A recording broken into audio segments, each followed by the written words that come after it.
ليلة عيد ليلة عيد الليلة ليلة العيد، زين وناس وصوت جراس عم بترن بعيد. ليلة عيد ليلة عيد الليلة ليلة عيد، زينة وناس وصوت جراس عم بترن بعيد. كل سنة وانتوا طيبين وسنة سعيدة كده يا رب عليكم، كلها خير وفرح وهنا وسعادة على قلوبكم يا رب. يا رب كده تكون سنة كلها يا رب ما فيهاش احزان ابدا، كلها فرح وهنا وسعادة على قلوبكم. كل سنة وانتم طيبين وسنة سعيدة كده عليكم يا رب. وصباح الفل، صباح الهنا، صباح السعادة، صباح كل حاجة حلوة على عيونكم. عاملين ايه؟ وحشتوني جدا جدا جدا. يا رب تكونوا بأحسن صحة وأحسن حال. فيديو جديد وروتين جديد، والنهاردة بقى عندنا روتين قوي كله طاقة إيجابية. تابعيني لآخر الفيديو إن شاء الله تستفادي مني. لو انت بقى جديدة على القناة وأول مرة تشوفيني، أتمنى إنك تشتركي في القناة، وأهم حاجة إنك تفعل الجرس عشان يوصلك إشعار من قناتي كل ما أنزل فيديو جديد. ولو انت معايا على القناة مشرفاني ومنوراني، ربنا يخليكوا ليا ويديمكم نعمة في حياتي يا أحلى عيلة في الدنيا. نورتوني وشرفتوني، ويا رب كده أكون عند حسن ظنكم، وأكون فعلا بديكم كده طاقة وتشجيع وتحفيز تقوموا تشتغلوا وتشوفوا اللي وراكوا يا كسلانين في الجو ده. الفيديو النهاردة كله طاقة، كله تحفيز، كله طاقة إيجابية كده. مش عارفة ليه مش مجمعة، عمالة أقول طلو طلو والدنيا حلوة معايا وطلي طلي. وحشتوني بجد من الفيديو اللي فات. على فكرة المفروض الفيديو ده ينزل لكم امبارح، بس اسفة على التأخير غصب عني. انا قاعدة في متاهات بقى، فاهمين انتوا، ما بين الامتحانات وما بين التنظيف وما بين النزول والطلوع والدروس وشغلانة يعني. فمعلش راعوني بقى، اختكم بقى وراعوها الناس لبعضيها ولا ايه يعني. بصوا بقى، إيه النهارده كده زي ما انتوا شايفين هشتغل فين؟ في المكان بتاع الصالة. طب انت هتعمليه بس يا هند؟ المكان ده بيغلبني لما بعمل تنظيفات العيد، لما باجي كده افرش اسيق وافرش. فده الوحيد اللي بياخد مني وقت جامد، لما بشيل السفرة بشيل التلاجة وبزق كده الكوموديون الكبير. الحتة دي عامة بتاعة الصالة يعني بتغلبني وبتتعبني في الزق وفي الروح وفي الجاي، فبتطلع عيني. فقلت يا بنت تعملي ايه؟ اعمليها وخلاصي منها، عشان لما تيجي تسيقي وتفرشي يبقى الحاجة اللي عليكي بسيطة. اخدهم كده واحدة واحدة. وقلت ايه بالمرة، الولاد اجازة بكرة والنور قطع الحمد لله وانا شغالة، وحبيت اوريكم ان النور قطع. ولما رجع كملت الفيديو، قطع عليا فجأة وانا مشغلة الكاميرا. فقلت لازم بقى اشارككم اللحظة، معلش بقى انتوا تشاركوني في النور والضلمة، لا تشاركوني في كل لحظاتي، معلش يعني. فهو قعد له بتاع تلت ساعة وجه، غاب. هو بيقطع بيجي على طول، اول مرة يغيب. قلت هو ايه ده، عامل بالعند عشان انا بشيله وبحطه وبعمل. يلا مش مشكلة، الحمد لله ما عادش ربع ساعة او تلت ساعة وجه على طول. زي ما انتوا شايفين كده بقى. ايه اول حاجة شلتها؟ السفرة زقتها وشلت اللي تحتيها، واديني بقى ايه بزق التلاجة واحدة واحدة. بس قبل ما ازقها عملت ايه؟ فصلتها. دي اهم نقطة. قبل ما تعملي اي حاجة في التلاجة، هتنضفيها هتزقيها هتشيليها هتعملي فيها اي حاجة، لازم تشيلي الفيشة، لازم تفصليها حفاظا عليها. بصوا طلع عيني بزقها بالعافية. بصوا وراها بقى مزبلة مزبلة، مع اني بعملها يعني كل عيد. بصراحة انا بقول لكم بصراحة كل عيد بعملها، فما عملتهاش بقى من اخر عيد. فالدنيا تحتيها جميلة يعني، حاجة زي الفل. السلك مزاولني بتاع التلاجة، والسلك ده بتاع الدش. فمزاولني بقى، احنا مزوقوا العيال مش سايبني. اقول لهم خشوا الاوضه قاعدين معايا. المهم زي ما شفتوا كده زقيت التلاجة قدام شويه، وزقيت كمان الكومودينو. كنت بزقه بالراحه عشان المزود ما يقعش. وهنا بقى هبتدي كده ايه اكنس. قلت جوزي كان قاعد، قلت له بقى تعالى ايه لملي السلك ده بقى ولملي المشترك، عشان ايه الم الدنيا واقلب ميه براحتي وما نتكهربش ولا الدنيا تبوظ مننا.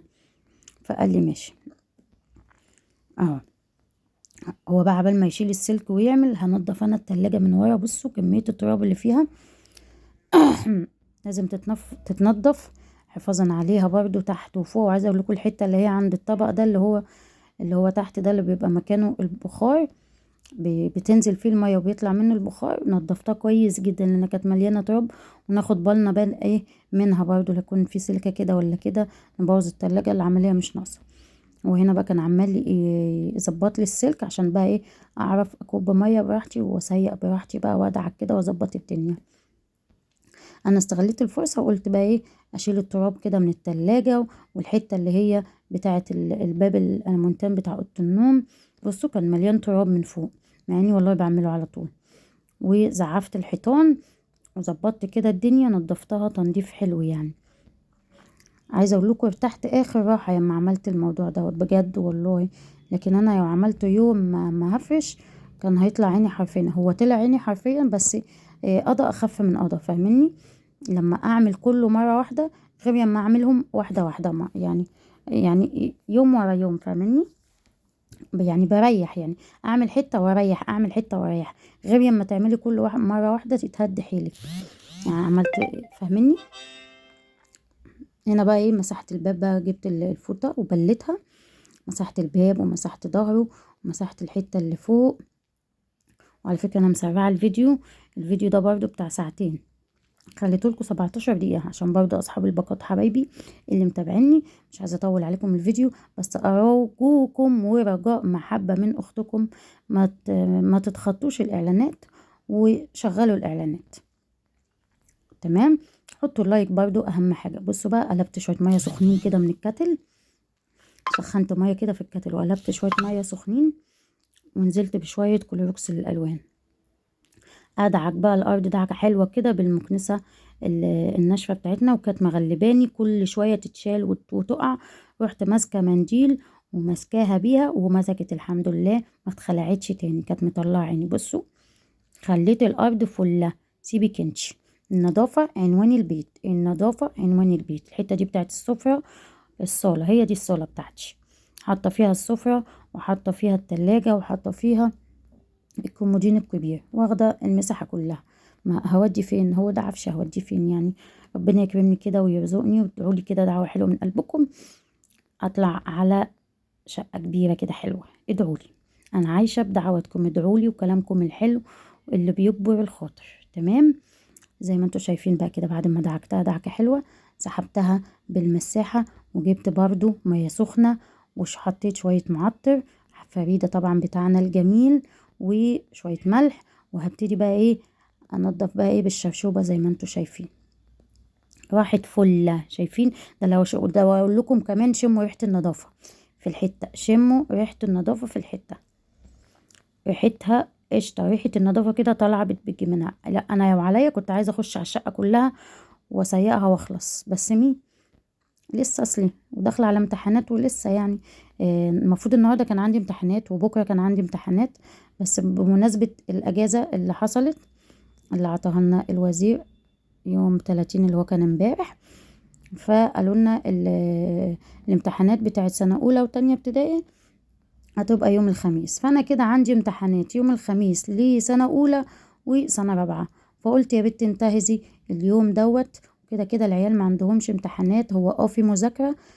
سايباهم بقى كانوا بيكتبوا واجباتهم وكده، وكان عندي فيلو في الدرس، وجاستن كان قاعد بيكتب في واجبه، شويه يكتب وشويه قاعد يغلب فيا كده يعني. اقول له اكتب يقول لي ماشي، يكتب كلمتين ويرجع يغلب فيا ويرس فيا كده يعني. انتوا عارفين العيال يعني.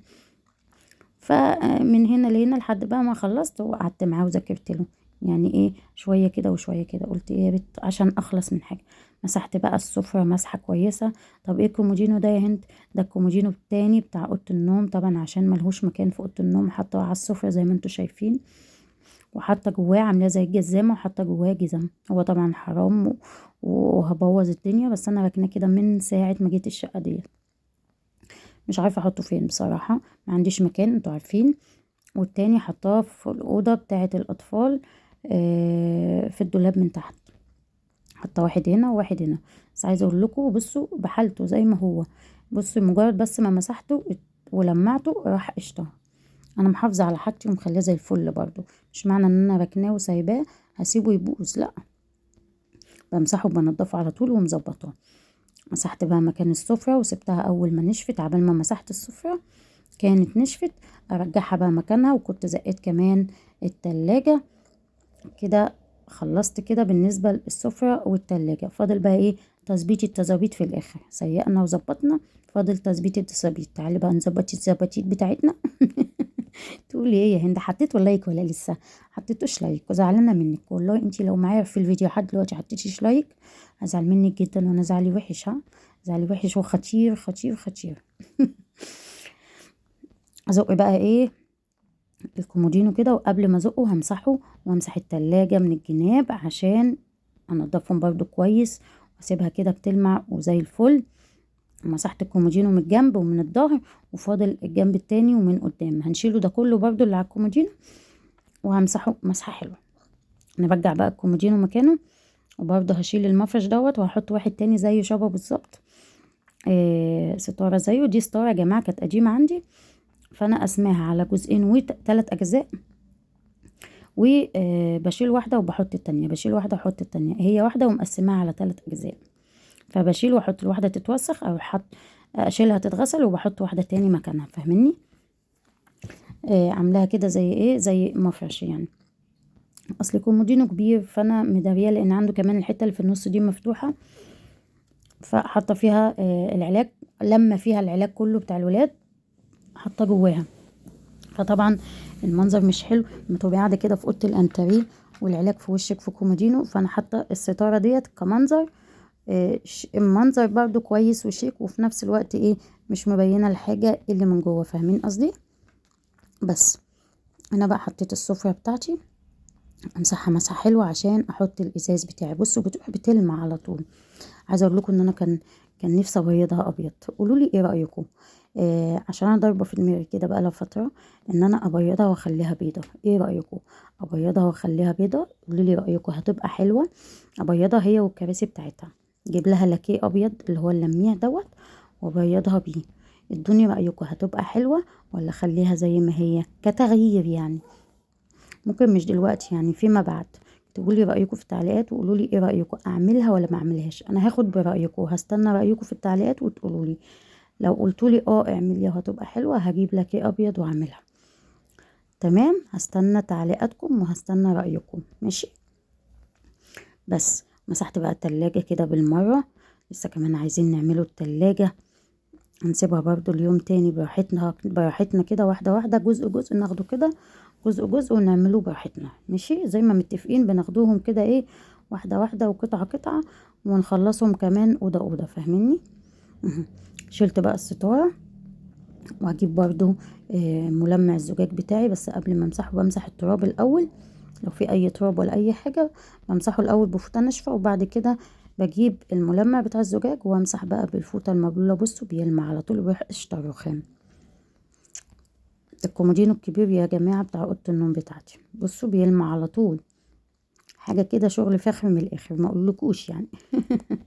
مسحته بقى من تحت ومن فوق ومن الجناب وظبطتها، وجبت بقى الستارة التانية كده، وهبتدي اظبطها كده وافرشها، وارجع احط المزود الجميل بتاعنا تاني، الصغنون المحندق بتاعنا ده. كل سنة وانتم طيبين وعيد سعيد عليكم يا رب.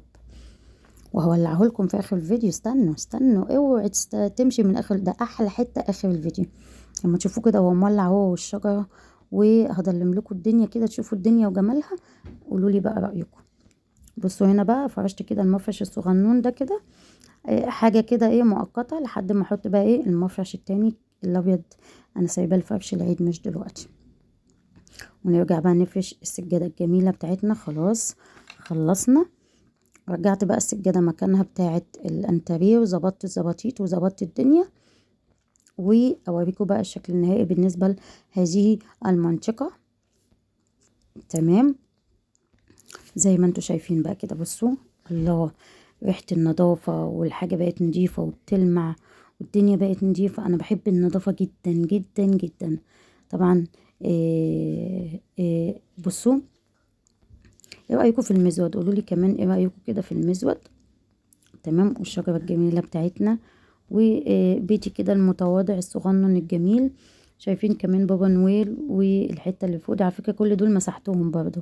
انا عملت ده كله بس ايه يعني، اخدت لكم الاجزاء المهمة، سبت الحاجات الصغننة دي عملتها انا مع نفسي، لان انا طلعت على السفرة ومسحتهم. فاهمين؟ فما كانش ينفع. المهم هنا بقى جبت المبخرة بتاعتي كده، وكنت جايبة بخور كده جميل من فتح الله سعودي تقريبا، ريحته خطيرة. رحت مولعة كده واحدة منه، قرطاس منه كده جميل، ريحته ملهاش حل. نبخره كده البيت بتاعنا عشان نطلع الطاقة السلبية من البيت، والبركة كده تخش البيت. بخاري كده اهو، شايفين؟ ايه رأيكم؟ وجمال المبخرة الجميلة ديت كنت جايباها من رنين، كانت حلوة قوي جميلة، وريتها لكم في فيديو يوم ما جبتها على فكرة. ابتدي كده ابخر واسيبها بقى، احطها مكانها تعيش حياتها لحد ما تخلص بقى. تبخر لي الشقة كده كلها اهو، اسيبها مكانها. تعالوا بقى نولع نور المزود والشجرة واوريكم الشكل النهائي على الضلمة كده، وقولوا لي بقى ايه رأيكم. والحمد لله كده خلصت هذه المنطقة. يبقى فاضل لي الانتريه بس، يا دوبك نشيل السجادة وننفض الكراسي ونلمع الدنيا ونظبط الدنيا ونفرش على نظافة. يلا بينا بقى نشوف المنظر الجميل التحفة. الله الله الله الله، ايه رأيكم في الأجواء الجميلة ديت؟ شايفين؟ حاجة جميلة جميلة جميلة. بصوا المزود الجميل بتاعنا وهو مبتدي ينور. الله الله الله، كل سنة وانتم طيبين. شايفين الجمال؟ شايفين الدنيا وهي مظلمة كمان؟ الله على الجمال. نورت لكم بقى هنا النور. بصوا بوريكم المبخرة وهي طالعة عاملة زي الفواحة. بصوا عاملة زي الفواحة، عارفين الفواحة؟ عاملة زيها كده، اللي هي الفواحة الكهربائية دي. زي ما شايفين هنا بقى، كنت قلت لجوزي بقى امسك لي التليفون كده وجبني مع الشجرة والمزود والدنيا دي كلها. بصوا المنظر، حاجة خرافة، حاجة جميلة، حاجة ملهاش حل. شايفين الجمال؟ كنت بتكلم معاه مش عارفة بيقول لي ايه، فقلت له تعالى كده تعالى كده، طب روح كده، طب روح الناحية التانية اهو كده. مش عارف يجيبني مش عارف يصورني زي ما انا عايزاه. فقلت له لا هاتها كده. يا رب بقى الفيديو يكون عجبكم، استنوني فيديو جديد وسلام.